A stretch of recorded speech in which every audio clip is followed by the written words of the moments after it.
Good evening po mga kalinga. Panibagong reaction video na naman po ang inyong matutunghayan sa araw na to. At ating re-reactionan po ang charity works po ni Kuya Val Santos Matubang. So, ito mga kalingap, ang i-reaction natin mga kalingap, ito yung pamilya na nasunugan po, no? Nung nakaraang araw, ay pumunta po si Kuya Val sa Pilar Sorsogon at taga Sorsogon po kasi ito sila mga kalingap, itong pamilyang ito. So deserving po nila na matulungan mga kalingap. Mantakin mo po ay wala na po silang bahay, lahat po ay nasunog.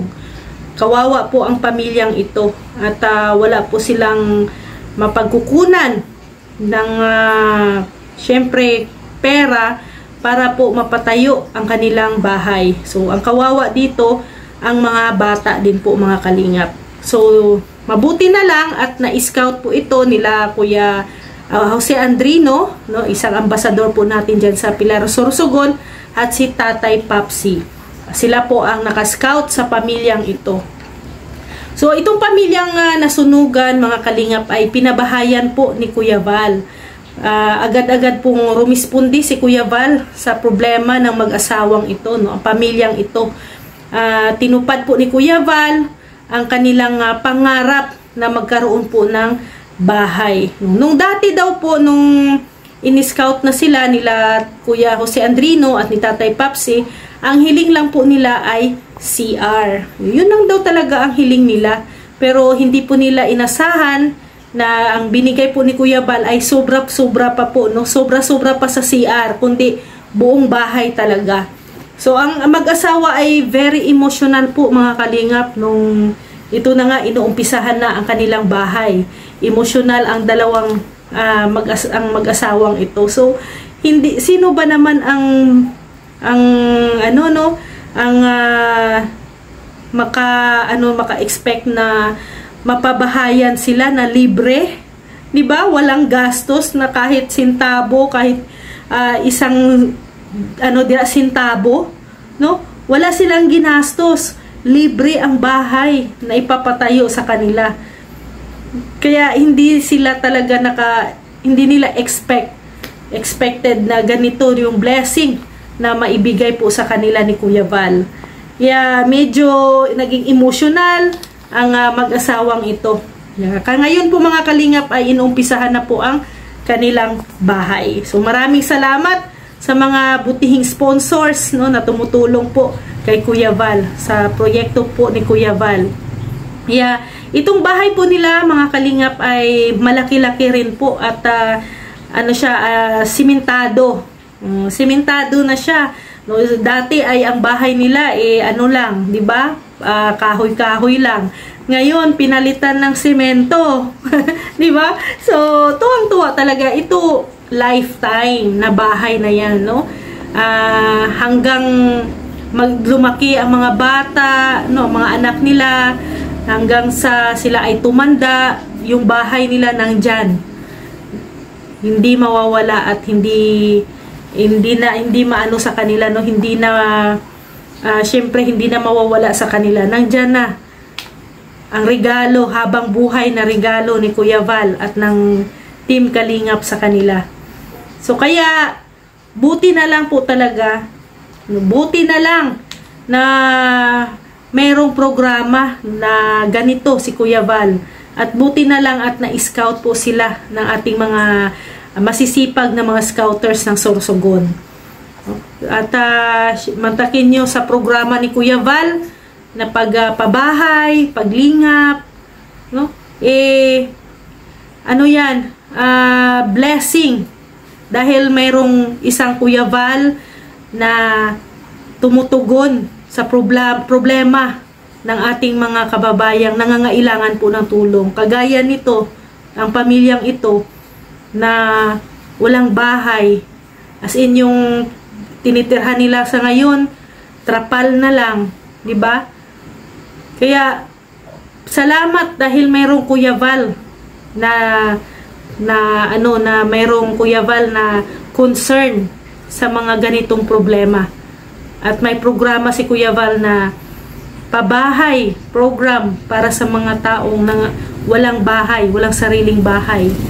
So, salamat at sana po suportahan nyo po no, ang channel po ni Kuya Val para mas marami pa po na matutulungan si Kuya Val.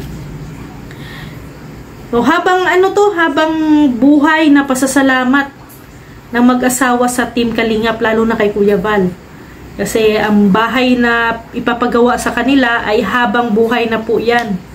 Hanggang sa sila ay tumanda, magsilakihan na ang mga bata, no, ang bahay nandyan yan. Kaya paano na lang kung walang Kuya Val? Paano na lang kung walang programa ang Kalingap sa mga ganitong problema? Paano na sila? No? Matutulog silang habang buhay sa trapal. Paano yung mga bata? No? 'Di ba?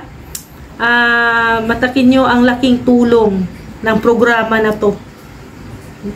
Hindi lang sa Camarines Norte ang tinutulungan ngayon ni Kuya Val, kundi pati na dyan sa iba't ibang lugar. Nandyan na sa Sorsogon, no? Sa Gumaka, mayroon na ding pabahay. At sana hopefully sa susunod dito din. Actually dito sa Mindanao, sa Davao del Sur, mayroon na din pong pinabahayan si Kuya Val na isang light materials na bahay. Kaya sana tulungan po natin si Kuya Val na i-promote natin. Kailangan i-share natin ang kanyang mga video. Tulungan natin na umangat ulit ang views ni Kuya Val, ang channel ni Kuya Val, para mas marami pa po siyang matutulungan. Hindi lang sa pabahay, no, kundi sa mga din, sa iba pang mga proyekto na gagawin po ni Kuya Val sa buong Pilipinas. Hopefully ay buong Pilipinas ay matutulungan ni Kuya Val. Salamat sa mga butihin nating mga scouters kasi nandyan palagi naghahanap ng mga taong nangangailangan, no, ng tulong. Continue lang, no, continue lang. So dito sa pamilyang ito, congratulations, no. Sabi nga ni nanay, yung misis, no, na nasunugan, kahit nga daw humingi sila ng tulong sa sarili nilang pamilya, hindi sila matutulungan. Kasi nga po, syempre, ang ibang pamilya naman ay hikahos din sa buhay. Pero dito, kay Kuya Val na programa, konti lang ang hiniling nila, pero ang laki ang nabigay. CR lang ang hiniling, pero buong bahay ang binigay.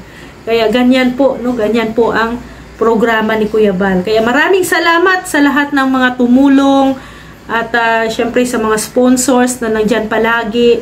Syempre sa ating mga Kalinga partners na umaalalay din kay Kuya Val. Maraming salamat sa mga supporters, viewers.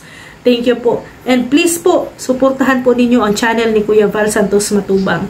So, mga Kalingap, sa mga hindi pa po nakapanood ng mga video na to, panoorin nyo po sa channel ni Kuya Val. Paki-share ang kanyang mga video para mas dadami pa pong matutulungan si Kuya Val Santos Matubang.